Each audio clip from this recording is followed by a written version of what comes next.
가족과 함께 즐거운 성탄절을 보내셨나요? 저희 가족은 이제 아이들이 많이 커서 매년마다 보내게 되는 성탄절의 모습이 달라지는 것 같습니다. 그렇지만 요즘처럼 크리스마스 시즌이나 이렇게 연말 시즌이 되면 우리 아이들도 어렸을 때 이렇게 아이들을 위해서 몰래 준비하던 선물들, 또 그 아이들과 즐거워하던 그런 추억들이 이렇게 새록새록 기억이 나곤 합니다. 그때를 잠시 떠올려 보면 대부분의 경우에는 아이들과 어떤 선물을 받고 싶은지 또 뭘 하고 싶은지 이렇게 얘기를 들어서 은근슬쩍 물어서 원하는 것을 알고 또 아이들이 이렇게 몰래 주곤 했었는데,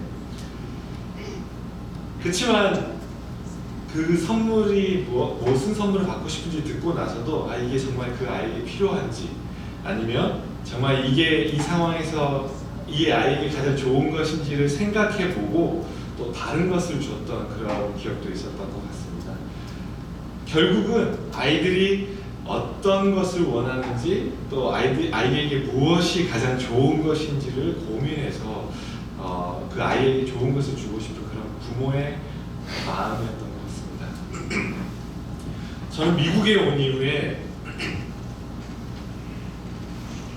꽤 오랜 시간 리테일 업계에서도 이렇게 일을 해왔던 것 같은데, 그러는 동안 참 많은 다양한 사람들을 만나왔던 것 같습니다.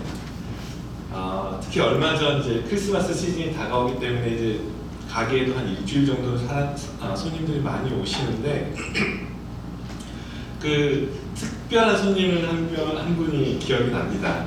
며칠 전에 한 어머니가 4명의 아이들을 데리고 이렇게 들어왔는데, 들어와서 이렇게 한 5분 정도 시간을 보내면서 아이들이 하나씩 고르게 만들더니 아이들에게 야, 이제 각각 하나씩 가졌으면 빨리 나가자, 이제 여기서는 더 이상 사지 않을 거야 하면서 막 이제 소리를 지르는 것이었습니다. 막 아이들에게 재촉을 하는 거였는데, 그래서 아이들도 막 이렇게 서두르면서 이렇게 나와서 계산하고 다 나갔는데 엄마 혼자 이렇게 다시 들어오는 것이었습니다. 그랬더니 박스가 큰 것들 이렇게 들고 와서는 딱 놓고 우리 아이들에게 뭐가 받고 싶은지 물어본 다음에 애들 보내고 나서 몰래 사주는 거니까 이렇게 야무지게 좀 가려주세요, 이렇게 부탁을 하는 것이었습니다. 그 모습을 보면서 역시 모습은 다르지만 아이들을 위한 어떤 부모의 마음은 정말 똑같구나 라는 것을 또 이렇게 느끼는 시간이었던 것 같습니다. 이제 말씀으로 넘어가서 지난 시간에 이어서 마태복음 7장에 대해서 살펴볼 텐데요.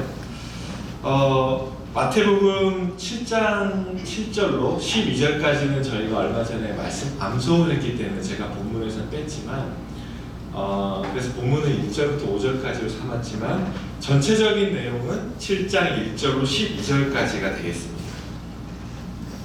사실 7장 1절로 12절까지는 정말 많으신 설교자들께서 우리 삶에 정말 귀한 적용점들을 던져주시면서 좋은 설교를 많이 해주시는 그런 본문입니다. 그렇지만 지금까지 우리가 마태복음 1장부터 6장까지 살펴보았듯이, 순서대로 살펴보았듯이 우리가 좀 더 본문과 그런 본문의 맥락을 중심으로 이해해 왔던 것처럼 오늘 본문도 그런 측면에서 우리가 살펴보면서 3가지 중심 주제를 가지고 보도록 하겠습니다. 첫 번째 주제는 7장 1절입니다. 7장 1절은 아까 읽으셨듯이 비판을 갖지 아니하려면 비판하지 말라. 언뜻 보면 1절은 비판을 하지 말아라가 주제인 것처럼 보이지만, 사실 1절에서 예수님께서 진짜 말씀하고 싶었던 의도는 비판을 받지 아니하려거든입니다. 그리고 두 번째 주제는 7절과 8절인데요. 구하라, 찾으라, 두드리라. 그러면 주실 것이요, 찾아낼 것이요, 열릴 것이다. 이 말씀은 잘 아시다시피 기도가 주제이고요. 그리고 세 번째 주제는 12절. 그러므로 무엇이든지 남에게 대접을 받고자 하는 대로 너희도 남을 대접하라 라는 대접, 대우 이런 의미입니다. 이 세 가지 주제를 다시 한번 정리해 보면 비판을 받지 아니하려면, 그리고 기도, 그리고 대접, 이 세 가지가 되겠습니다. 근데 이 세 가지가 여러분 좀 연관성이 있어 보이십니까? 제가 이렇게 질문을 하면 당연히 연관이 있으니까 그렇게 질문을 하시겠죠 라고 생각하시겠지만, 서로 연관이 없어 보이는 것이 사실입니다. 그럼에도 불구하고 이제 마태가 이 세 가지 주제를 마태복음 7장이라는 한 곳에 이렇게 함께 내려놓은 데는 이유가 있을 것입니다.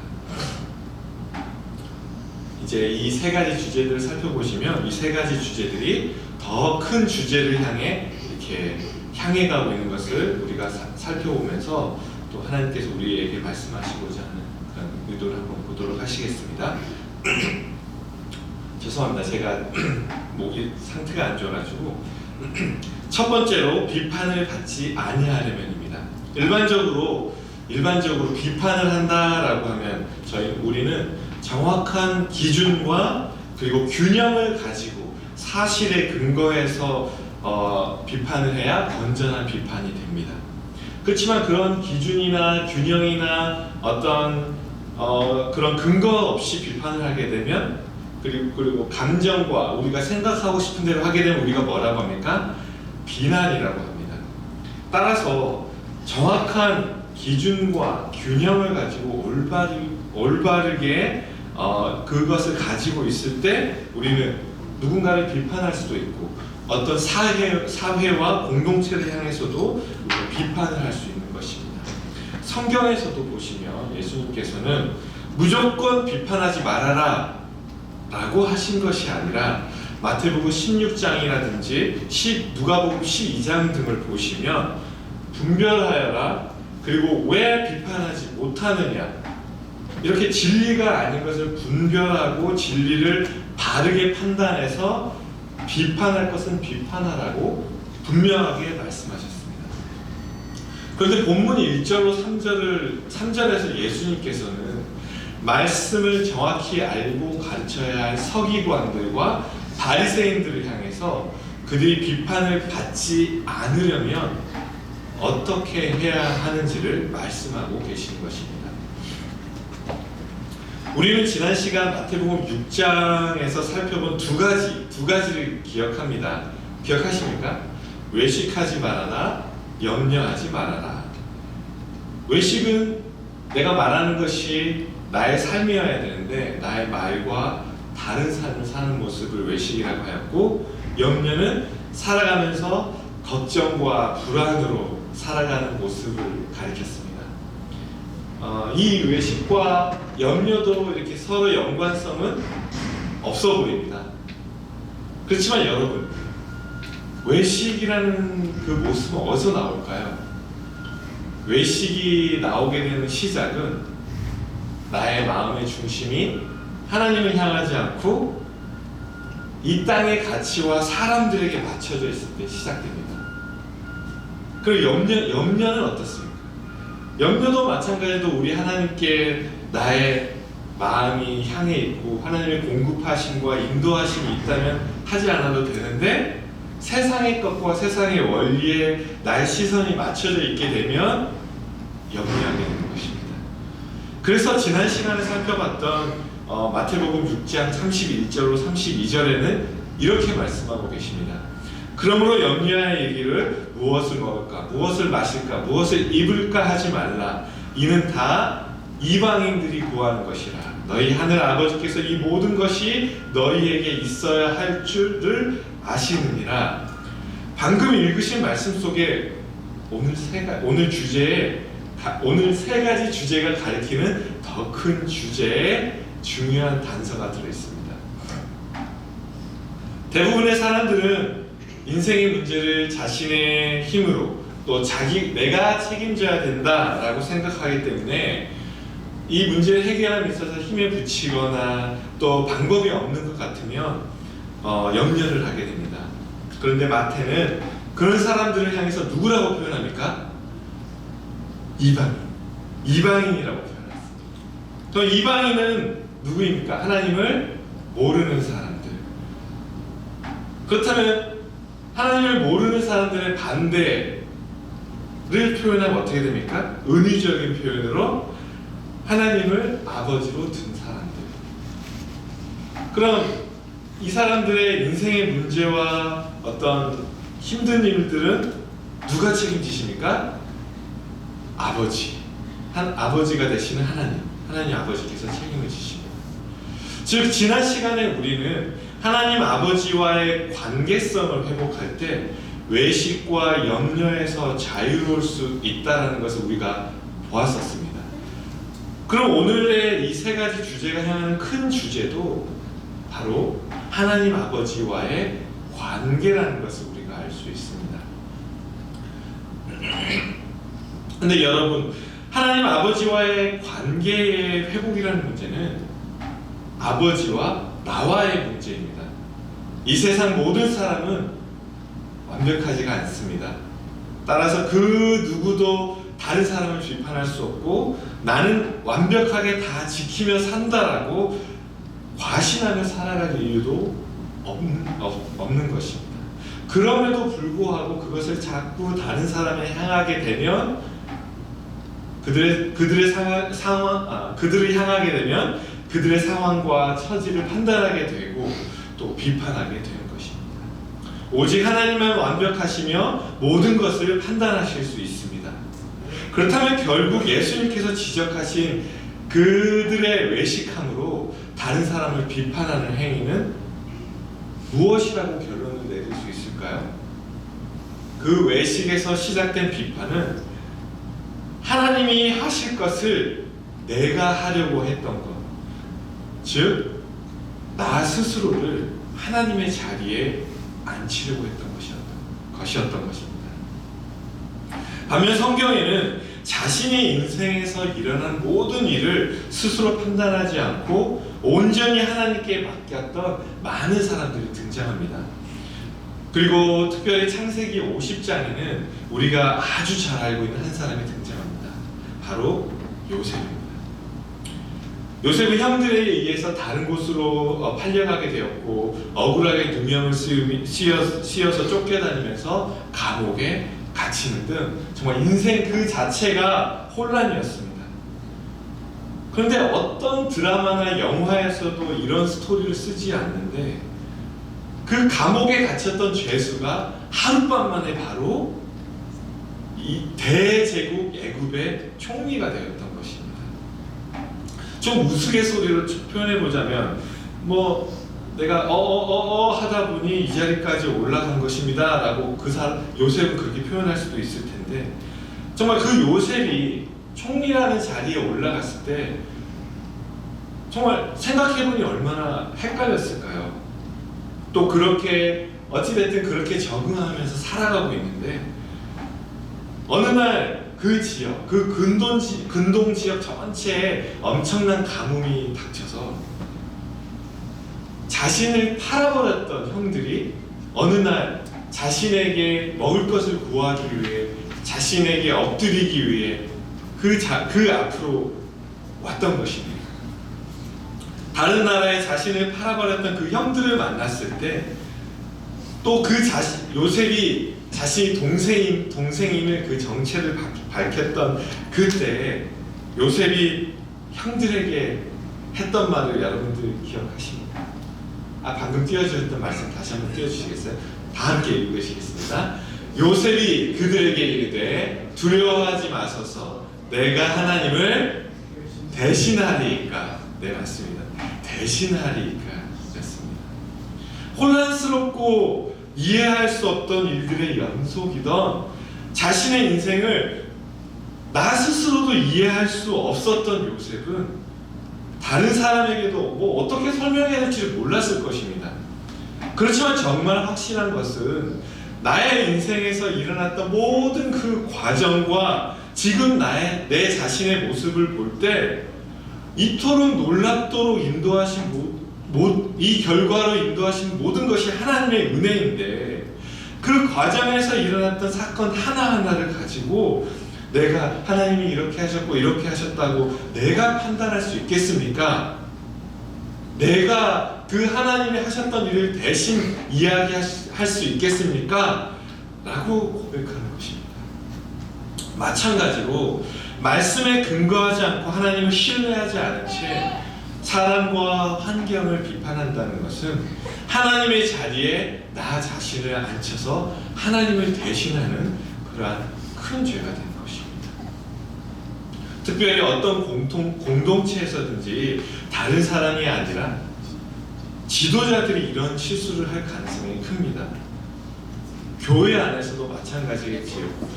특별히 신학을 배웠고 또 주님의 교회를 섬기는 저와 같이 조금 안다고 하는 그런 서기관과 바리새인과 같은 사람들이 실수를 많이 합니다.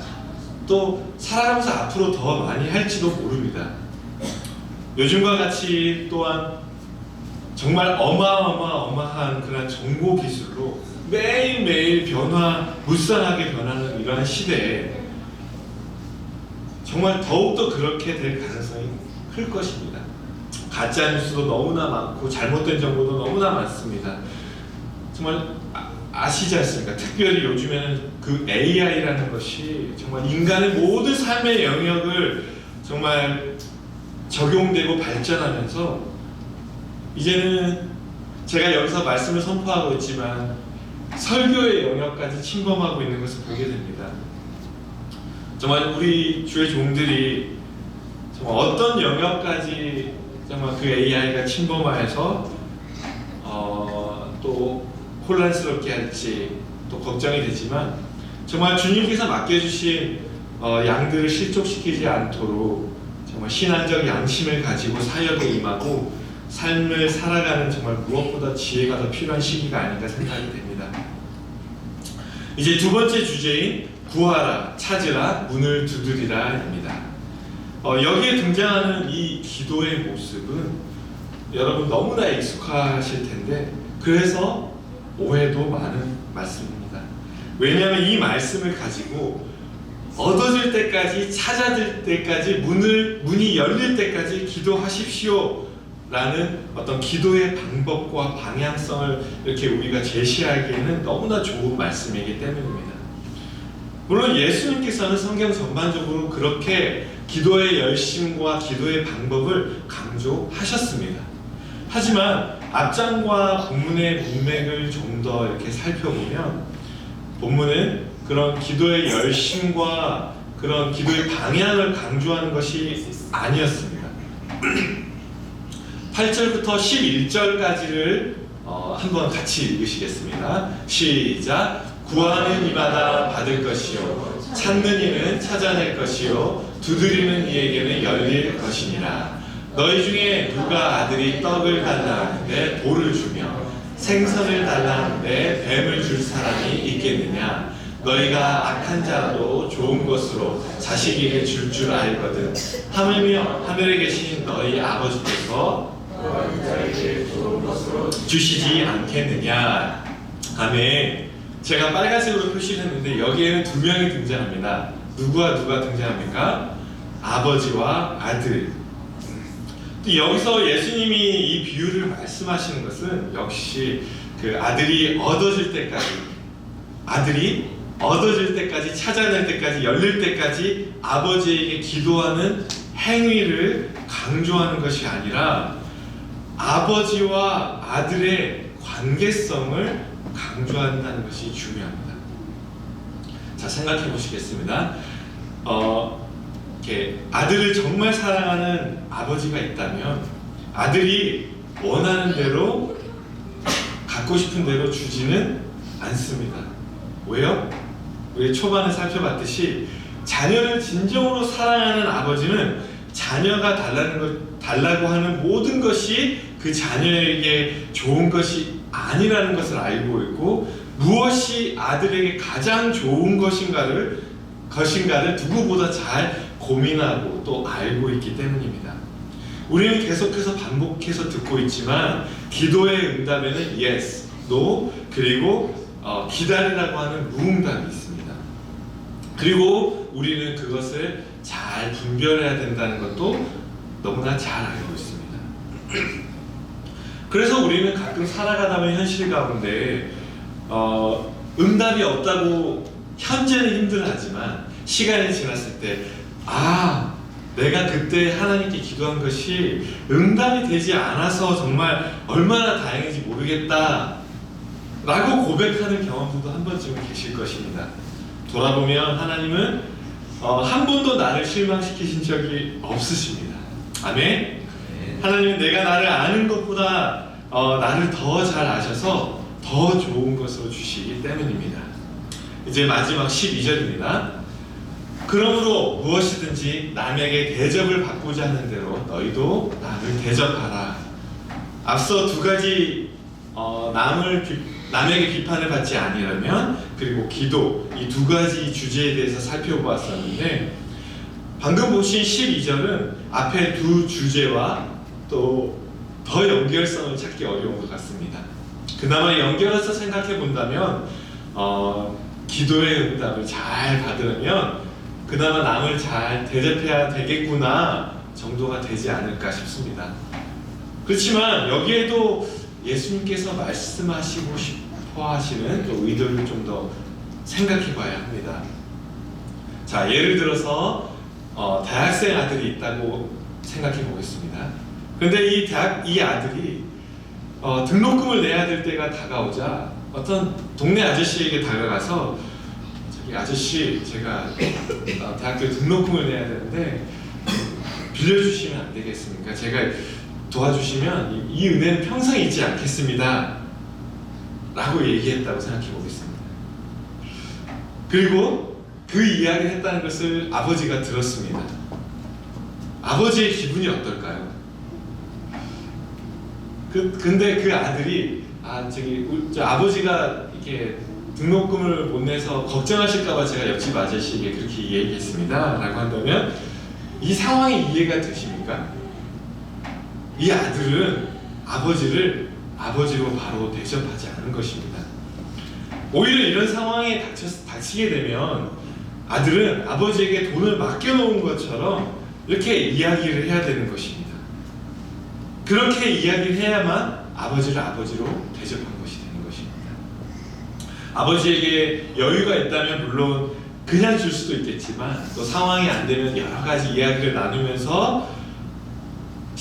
나누겠지만 결국은 그 아들에게 그 등록금을 마련해 줄 것입니다.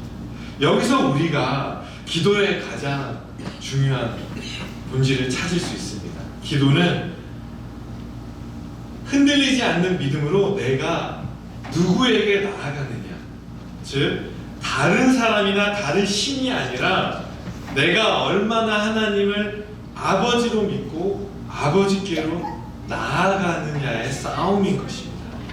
아멘. 그렇다면 이제 우리는 본문이 말하는 대접의 본질을 찾을 수 있습니다. 내가 하나님의 자녀로서 바른 대접을 받기 위해서는 하나님을 아버지로 바르게 대접하라입니다. 앞에서 기도는 열심이 아니라 아버지와 자녀로 만나는 것이다 라는 의미와 마찬가지로 하나님을 나의 아버지로 대하는 그런 기도가 최고의 기도이자 하나님을 아버지로 바르게 대접하는 기도라는 사실을 기억하시기를 축복합니다. 말씀을 정리하겠습니다.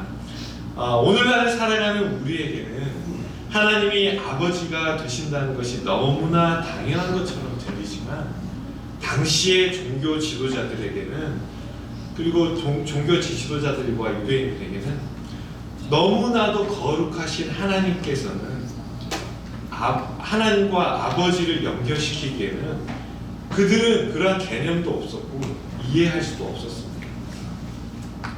사람의 시선을 의식하고 사람의 가치에 인생의 기초를 두고 살았던 그 사람들은 자기 인생을 그냥 자기가 책임지며 살아야 된다고 생각했기 때문에 그 예수님께서는 그들을 향해서 너희 의가 서기관들과 바리새인들보다 낫지 아니하면 천국에 들어갈 수 없느니라 라고 말씀하셨던 것입니다.